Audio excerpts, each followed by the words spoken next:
ये संक्षिप्त वीडियो हिंदी के विद्यार्थियों के लिए है। वैसे तो जिन भी विद्यार्थियों ने हिंदी विषय का चयन किया है उन सब के लिए, और मुख्य रूप से जो हमारे एमए द्वितीय सेमेस्टर के विद्यार्थी हैं उनको फोर्थ पेपर के रूप में भाषा प्रौद्योगिकी पढ़ना है। भाषा प्रौद्योगिकी के अंतर्गत एक टॉपिक यह भी है कि इंटरनेट पर हिंदी की कौन कौन सी सामग्री उपलब्ध है। आप जानते हैं कि कई बार कक्षा शिक्षण के दौरान भी मैंने जिक्र किया है कि एक तो अंतर्राष्ट्रीय हिंदी विश्वविद्यालय वर्धा की एक ऑफिशियल वेबसाइट है hindisummer.com। यह एक महत्वपूर्ण वेबसाइट है और इसके माध्यम से आप हिंदी से संबंधित अध्ययन सामग्री देख सकते हैं। इसके अलावा कई बार मैंने ये कविता कोश और गद्य कोश का भी जिक्र किया है।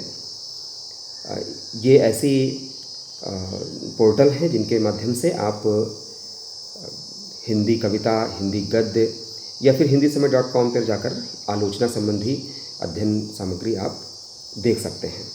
बहुत सारी पत्रिकाएं भी डिजिटल फॉर्म में उपलब्ध हैं। कुछ बहुत महत्वपूर्ण ब्लॉग्स हैं, जैसे समालोचन एक ब्लॉग है, वो बहुत महत्वपूर्ण है।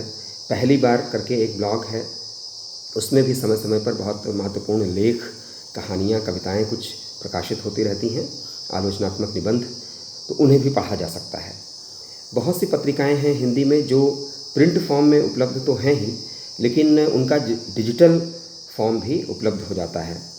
इसमें जैसे वागर्थ पत्रिका है, वह यदि आप अपनी ईमेल के माध्यम से उसमें रजिस्टर्ड होते हैं तो वो उसका डिजिटल फॉर्म वागर्थ पत्रिका का मेल के माध्यम से वो भेजते हैं, तो उसका आप अध्ययन कर सकते हैं।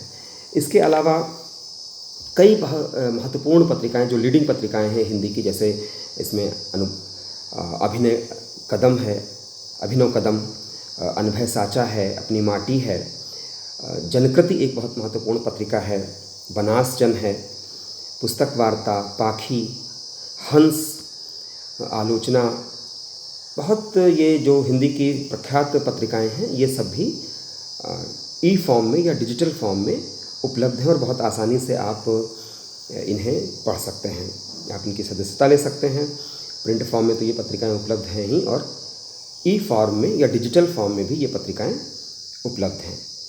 तो ये एक अध्ययन सामग्री है जिसके माध्यम से आप, जिसे कहा जाता है कि हिंदी में ई माध्यम से या डिजिटल फॉर्म में हिंदी का कौन कौन सा कंटेंट उपलब्ध है और कहाँ कहाँ उपलब्ध है। तो बहुत सारी महत्वपूर्ण वेबसाइट्स हैं, पत्रिकाएं हैं जिन पर जा कर के आप अपनी अध्ययन सामग्री सर्च कर सकते हैं।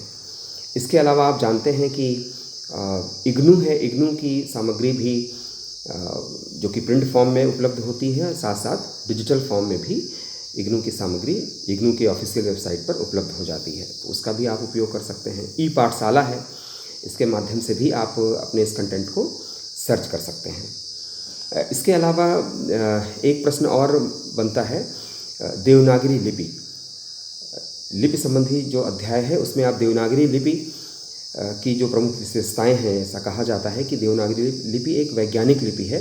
तो वो कौन कौन सी बातें हैं जो उस लिपि को वैज्ञानिक लिपि बनाती हैं। आपने इसे बीए तृतीय वर्ष में भी पढ़ा है कामकाजी हिंदी के अंतर्गत, और जो हमारे बीए सेकेंड सेमेस्टर के विद्यार्थी हैं उन्होंने भी इस चैप्टर को पढ़ा है।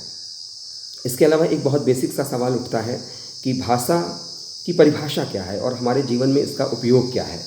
हम सब जानते हैं कि भाषा एक बहुत ही महत्वपूर्ण मनुष्य का अपना एक आविष्कार है जिसके माध्यम से हम अपने भाव और विचारों को व्यक्त करते हैं।